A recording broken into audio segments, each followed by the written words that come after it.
I'm Dr. Vandana Hegde. I'm a practicing infertility specialist at Hegde Fertility Center at Hyderabad, Telangana. I've been in the field of reproductive medicine for more than a decade now.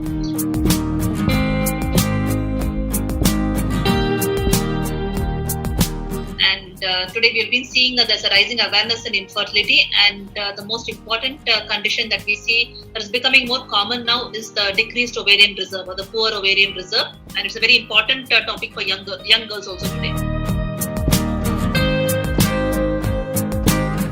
Poor ovarian reserve is basically a woman with less number of eggs at her reproductive age with decreased fertility potential.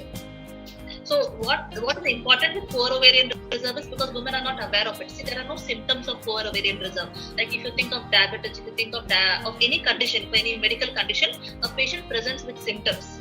Means they will have an indication that yes, they have some disease in them. Whereas poor ovarian reserve is a condition where a woman is not aware at all. So there are no symptoms. See, very rarely when the reserve goes so low, then she's reaching somewhere around the perimenopause range. That is when she may have certain symptoms.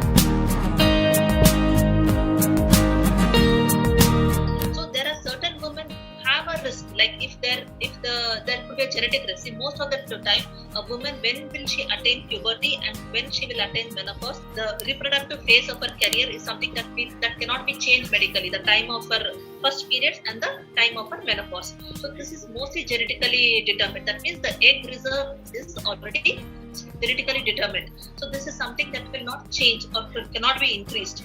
But there are certain medical conditions where it may decrease, which may accelerate this poor ovarian reserve, and few of them are if there is an antibody mediated disease, like if they are suffering from diabetes. Also, there could be other conditions where there has been a decreased blood supply to their ovaries, like if they've had a previous pelvic surgeries for any conditions like ectopic pregnancy or endometriosis. Especially endometriosis is a disease which affects the reproductive system. The other part would be the infections, where they have genital infection.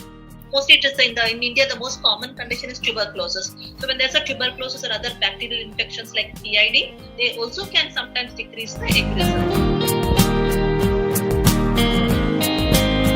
So these things can lead to repeated miscarriage. So either they present to us with irregular cycles or with difficulty in conception or with repeated pregnancy loss. So these are the most common symptoms.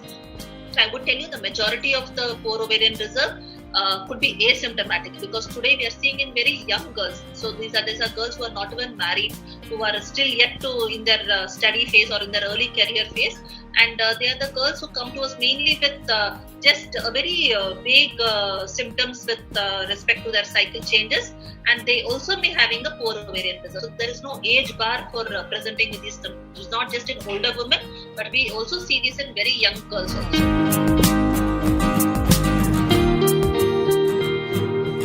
Diagnosed through two techniques. The most important one that I would recommend is the ultrasound scan, because in ultrasound scan we get to see their uterus and their ovaries. So this is called the antral follicle count. In a short form we call it as the AFC. So the AFC scan done during the early phase of her menstrual period gives us an indication regarding her egg reserve. So in blood test we have varied types of tests. There is an FSH test, there is an estradiol test, and there is an AMH test. So FSH stands for follicle stimulating hormone, and estradiol.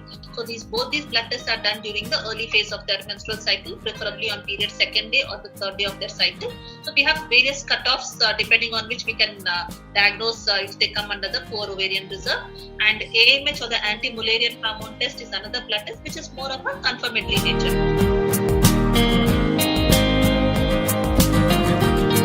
That is the IVF is there is IUI, there is ICSI, and there is PGS. But what I would mainly tell with respect to the poor ovarian reserve is to plan early. Because see, whatever treatments we just spoke about, they do have, yes, there are limitations. None of these are all 100% successful. They all vary in their success rate somewhere between around 40 to 50%. So if you look at treatment wise, I would suggest them to go early on for treatments. So today there are a lot of medications that try to improve your egg quality. So you can take those medicines to improve egg quality and go faster towards fertility treatments, because the success rate of fertility treatments also decreases with advancing age. So there is no point in postponing fertility treatments like IVF. So when it is indicated, it is best to go for that. Also, in young couples, I would suggest that not to go for early abortions and all that, because as I said, one of the reasons for decreasing egg reserve could be infections, could be ectopic pregnancies which land up in surgeries. Similar to IVF, where we stimulate their ovaries, we take out their oocytes and freeze it for their future use.